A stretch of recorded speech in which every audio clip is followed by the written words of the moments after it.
Голливудқа келе салысымен Уилл Смит жалған қарапайымдылықсыз менеджеріне әлем табынатын кино жұлдызы болғысы келетінін айтты. Актер өзінің арманын орындады. Қазір Смиттің есімі 9 фильмнің тізімінде тұр. Олардың әрқайсысы кассадан $100 миллион астам табыс әкелді. Уилл өзінің жетістігінің сырын ол төте жолдарды іздемегендіктен және әкесінің айтқанын орындағаннан көреді. Сіз бірдеңе істей алмайтыныңызды мойындамаңыз. Дарындылық адамға әуел бастан тән, оны дамытуға уақыт бөлу керек. Суретшінің өзін соншалықты дарынды емес, әдеттен тыс еңбекқор деп санаған. Мүмкін сен маған қарағанда талантты немесе ақылдырақ шығарсың. Бірақ өмірдің жүгіру жолына бірге секірсек, сен бірінші түсесің, өйткені мен бұл жолда өлуге дайынмын. Балалық және жастық шақ әйгілі рэпер және актер Уилл Смит, кіші Виллард Кристофер Смит, 1968 жылы 25 қыркүйекте Филадельфияда дүниеге келген. Уиллдің анасы Кэролайн мектепте мұғалім болып жұмыс істеді, ал оның әкесі Виллард Кристофер Смит шағын тоңазытқыш компаниясының иесі болды. Ата-анасы ұлы 13 жасқа толғанда ажырасып кеткен. Уилл отбасындағы 4 баланың екіншісі. Бала кезінде Уилл Смит ханзада деген лақабатқа ие болды. Жігіттің таңғажайып қасиеті бар еді. Ол кез келген қиыншылықтан жақсы сөйлейтін тілдің көмегімен шебер шықты. Туа біткен сүйкімділік. Мектеп кезінен бастап Уилл рэп пен хип-хопқа қатты қызығушылық танытты. Жас рэперді сүйіктісінен еш нәрсе айыра алмады, тіпті айтарлықтай академиялық табыспен Массачусетс технологиялық институтына стипендия туралы қызықты ұсыныс. Жігіт дұрыс шешім қабылдады. Бұл хобби Уилл Смиттің шоу-бизнестегі мансабындағы алғашқы қадам болды. Уилл өзінің досы диджей Джефф Таунспен бірге дуэт ұйымдастырды. Онда рэпер Cool Prince лақап атымен өнер көрсетті. Дуэттің әндері үлкен табысқа жетті. 2 альбом платина сертификатына ие болды. Ал He's the Dish және Lum the Rapper туындылары көп ұзамай топтың танымалдылығы төмендей бастады. Ал Смит өзін басқада сынап көруді шешті бизнес жобалар. Ол өз капиталын көліктер мен зергерлік бұйымдарға салды, бірақ табысқа жете алмады. Оның үстіне ол үлкен қарызға батып кетті. 2018 жылы Уилл өзінің музыкалық жастық шағын еске алып, Ресейде өткен әлем кубогының әнұранын жазды кинотеатрда. Рэпер Warner Brothers-тен ойнау туралы ұсыныс алған кезде өзінің бақытты билетін алып тастады. Бел Эйрдің жаңа ханзадасы телехикаясында басты рөлді сомдады. Уилл тіпті ауыртпалықсыз болды, ол тек өзі ойнады. Сюжеттің басты кейіпкері тағдырдың қалауымен Беверли Хиллзде тастанды болған қара жігіт. Сериал 1990 жылы шықты және өте танымал болды. Үміткер актер сәтсіз іскерлік инвестициялардан қарыздарын жабуға ғана емес, сонымен қатар Голливудтың кәсіби топтарында достар табуға мүмкіндік алды. Сәтті дебюттен кейін Смит киноактер ретіндегі мансап туралы байыпты ойлана бастады. Ол бірнеше фильмдерге түсті. Солардың бірі 6 дәрежелі бөліну 1993 сыншылар тарапынан жақсы қабылданды, ал суретшінің өзі режиссерлердің назарында болды. Оның коммерциялық табысқа жеткен кинокарьерасындағы келесі маңызды жетістік Жаман жігіттер. Бұл фильмде Смит пен Мартин Лоуренс салқын және сүйкімді полиция қызметкерлерін ойнады. Уиллдің образына, мінезіне көбірек жарасатын экшн жанры болған сияқты. 90 жылдардың ортасында Смиттің қатысуымен осы жанрдағы сәтті фильмдердің тұтас сериясы шықты. Мұның бәрі ол ер жүрек ұшқыш Стивен Хиллерді сомдаған Тәуелсіздік күні экшн фильмінен басталды. Смит қара киімдегі адамдар экшн комедиялық фильміндегі рөлі үшін танымалдылыққа ие болды. Уиллдің Томми Ли Джонспен дуэті кинодағы ең жақсы актерлік тандемдердің бірі. Уилл Смит қара киімдегі адамдар фильміне өзінің саундтрегін жазды. Композиция британдық хит-парадтарда хит болды, және әлемдегі ең беделді диаграммада Billboard Hot 100-де бірінші орынға шықты. Актердің келесі жеңісі 1999 жылы Мемлекет жауы фильміндегі рөлі болды. Уилл Смит, олар айтқандай, Матрица фильміндегі басты рөлге түсуден бас тартып, белгіні жіберіп алды.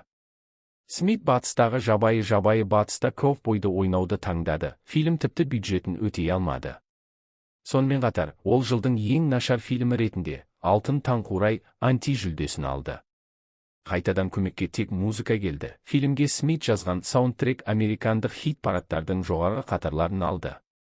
Жабайы батыс актерге көп нәрсені үйретіп, оны бірқатар табыстардан кейін жерге түсірді. Уилл Смит рөлдерді таңдауға және ойнауға көбірек мән бере бастады. Және сәттілік қайта оралды. 2001 жылы Әли фильмі жарыққа шықты, онда адам ұлы боксшы Мұхаммед Әлиді ойнады. Бұл рөл үшін ол 2 рет Оскарға ұсынылды. Актердің айтуынша бұл жұмыс оның физикалық және рухани мүмкіндіктерін қатты өзгертті. Аты-аңызға айналған боксшының рөліне үйрену үшін Смит бокс диетасын ұстанған кезде күніне 6 сағат жаттығады. Нәтижесінде ол 15 килограмм бұлшық ет массасын арттырды. Шынайы болу үшін актер өзінің кейіпкері сияқты жыныстық қатынастан уақытша бас тартты. Осыдан кейін Смит ерекше қызықты және ерекше кейіпкерлерді ойнауға тырысты. Солардың бірі оның рейтинг ережелері Хитч әдісі фильміндегі сутенер Хитчі, сондай-ақ Уилл ұлы Джейденмен бірге ойнаған бақытқа ұмтылу драмасындағы харизматикалық жалғызбасты әке болды.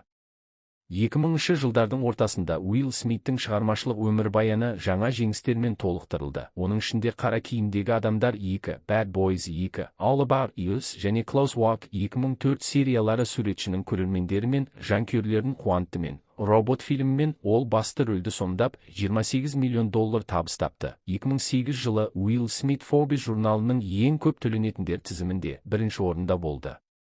Голливуд актерлері. Жұлдыздың жылдық табысы $35 миллион төмен түспейді. Хэнкок және бақытқа ұмтылу үшін Смит гонорарға қосымша қара киім киген адамдар және жаман балалар фильмдерінің әрқайсысы 20 алды. Кассалық түсімдердің пайызын қосты. Содан кейін «Жеті өмір» және Хэнкок фильмдері олардың әсерлі рекордын толықтырды. 2012 жылы «Қара киген адамдар» фильмінің келесі, 3-ші бөлігі шықты. 2-ші бөлімнен айырмашылығы, 3-ші бөлімді сыншылар оң қабылдады.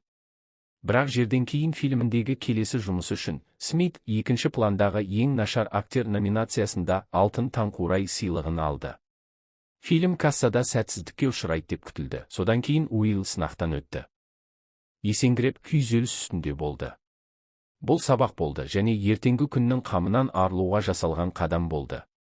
Кейіннен актер жобаларды миллиондаған ақша табу призмасы арқылы емес, сыртқы әлеммен және достармен қайтадан байланысу тәсілі ретінде қарастырды.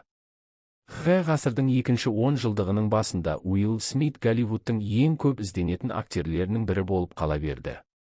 Ол сондай-ақ афоризмге айналған тапқыр сөздердің авторы, мысалы, ақша мен сәттілік адамды құртпайды. Олар оның туа біткен қасиеттерін атап көрсетеді, немесе біз бәріміз қобыжық наданбыз. Тек әр түрлі салаларда.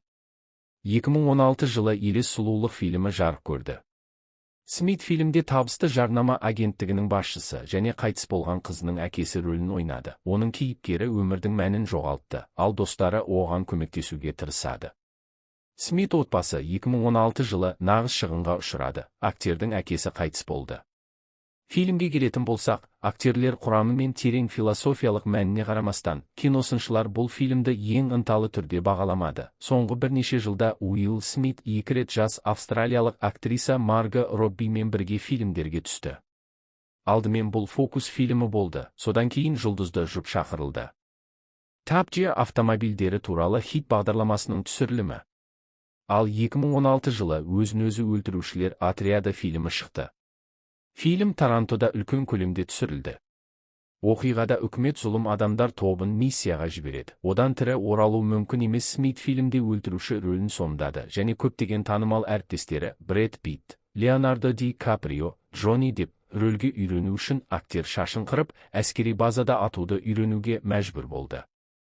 Фильмдегі Смиттің серіктестері Маргот Робби мен атақты рок әнші Джаред Лето болды, ал фильм халық таңдауы номинациясын алды. Әрине, экрандағы осындай жиі ынтымақтастықтан кейін таблоидтар Смит пен оның арасындағы мүмкін болатын махаббаттың дәмін таттыра алмады. Жас актриса. Олар оны бірден Маргот Роббимен қарым-қатынасқа жатқызды және оның қазіргі әйелімен тез ажырасуды тағы бір рет болжады. Дегенмен Джада, оның айтуынша, күйеуі туралы көптеген қауесеттерге үйреніп қалған және мұны сабырмен қабылдайды. Ал Уилл Смит, таблоидтардың сеніміне қарамастан, атақты киноиндустриясының ең табысты өкілдерінің бірі болып саналады. Оны Оскар киноакадемиясы байқамаған. Алайда Смит салтанатқа қатысқысы келмеді. Бірнеше жыл қатарынан актер мен оның әйелі кино академиясында нәсілшілдік белең алғанына сеніп, бұл оқиғаға мән бермеді. Ер адамның және оның отбасының айтуынша бұл бір түрлі. 2015 және 2016 жылдары ұсынылған барлық 20 актер ақ түсті. 2017 жылы академия бұл түсінбеушілікті түзетіп, Уилл Смиттің жеке өмірі әрқашан жанкүйерлердің назарында. Бірақ актер өзі туралы айтуға көп негіз бермейді. Ол бірінші әйелі Шири Зампиномен 3 жыл тұрып, 1995 жылы ажырасқан. Смиттің ұлы Виллард 1992 жылы дүниеге келген, және ажырасқаннан кейін анасымен бірге ажырасқаннан кейін 2 жыл өткен соң 1997 жылы желтоқсанда Смит өзінің көптен бері сүйген қызы Джада Пинкетке үйленді. Ол 2 баланы дүниеге әкелді. Ұлы Джейден Кристофер Сайер және қызы Виллоу Камилла Рейн Смит қызымен актер мен легенда фильмінде, ал ұлымен бірге бақытқа ұмтылу және жерден кейін фильмдерінде Джейден Смит әкесінің ізін басып, рэпер, актер болды, сондай-ақ биші, жас кезіндегі әкелердің көшірмесі деуге болады. Жалғыз айырмашылығы, жас Смит әйелдер киімін кигенді ұнатады. 2018 жылы американдық баспасөз Джейденнің рэпер Тайлермен қарым-қатынасы мүлдем достық емес деген жанжалды сөздерін таратты. Ол менің қарғыс атқыр жігітім деген мәлімдемені ескере отырып, жұртшылық атақты ұлының шығуына сенбеді. Әзіл музыкант жауап ретінде күлді, бірақ ештеңені жоққа шығармады, тек екіұштылықты арттырды. Джейден музыкаға құмар болды, ал 2017 жылы жас жігіт өзінің алғашқы әнін шығарды. Альбом «Әке ынталандырады». Кейде күтпеген жолмен. Оның ұлының бейнебаянын Spotify'да 100 мың адам қараған кезде, Уилл Кан бейнебаянына пародия түсіріп, жанкүйерлерінің алдына жыртылған курткамен, шортпен және шынжырмен шықты. Уилл Смиттің ұрпақтары әлеуметтік желілердің жұлдыздары. Актердің өзі де Facebook пен Instagram'дан қашпайды. Соңғысында суретке қоса, Смит тікұшақтың үлкен каньоннан секіргені туралы видео жариялады. Ол өзінің 50 жылдығын осылай атап өтті. Уилл экстремалды спортқа деген сүйіспеншілігімен танымал. Ол Будапешттегі көпірде билеп, Африкадағы Виктория сарқырамасы басынан секіріп, Италиядағы жанартауды бағындырды. Актер гольф ойынның үлкен жанкүйері. 2020 жылдың жазында бір ойын оның жарақатымен аяқталды. Уилл алаңға шыққан әнші және биші Джейсон Деруло таяғын кездейсоқ сермеу арқылы орындаушының алдыңғы тістерін жұлып алды. Онда Смит онсыз пайда болды тістері деп жазды ол өз парақшасында. Смит іскерлік қайырымдылықпен айналысады. Ол оқу ақысын төлей алмайтын кедей отбасы балаларына көмек көрсету қорын құрды. Актер әртүрлі стартаптарды ықыласпен қаржыландырады және жас бизнесмендерге көмектеседі. 2020 жылы Red Table Talk шоуында ерлі зайыптылардың екеуі де бір-бірін алдағанын мойындады. Оның үстіне, егер Джада өзінің сүйіктісінің атын ашқан болса, бұл музыкант Аугуста Альсина болса, Уилл оның есімін атамауды жөн көрді. Уилл Смиттің қазір таңдағандары 2021 жылдың қарашасында Голливуд актерінің шығармашылық өмірбаянында 2 маңызды оқиға орын алды. Біріншісі, оның атында, аудармада ерік сөзінде білдіретін өсиет атты өмірбаяндық кітабының шығуымен байланысты. Смиттің өз тарихын жазуға деген ұмтылысы өздігінен пайда болды. Ол өзінің шынайы болмысын безендірусіз айтқысы келді. Уиллдің кітабында Смиттің жарқын рөлдерге және көрермендердің сүйіспеншілігіне апарған жол туралы айтылады. Балалық шаққа қатысты күрделі тақырыптарды да қозғады. Суретші маскүнем әкесіне деген көзқарасын айтты. Отағасының анасын ұрған сәті болашақ жұлдыздың өміріндегі ең маңызды сәттердің біріне айналды. Көптеген жылдар бойы ол өзін қорқақ деп санады. Ешқашан Смит ағамен ашық сөйлесуді шешпеді. Өзін өзі өлтіру немесе ата-анасын өлтіру туралы ойлады. Король Ричард фильмінің шығуы Уиллдің әдеби дебютімен тұспа-тұс келді. Танымал теннисшілер Венера мен Серена Уильямстың өміріндегі шынайы оқиғаларға негізделген фильмде актер олардың әкесінің рөлін сомдады.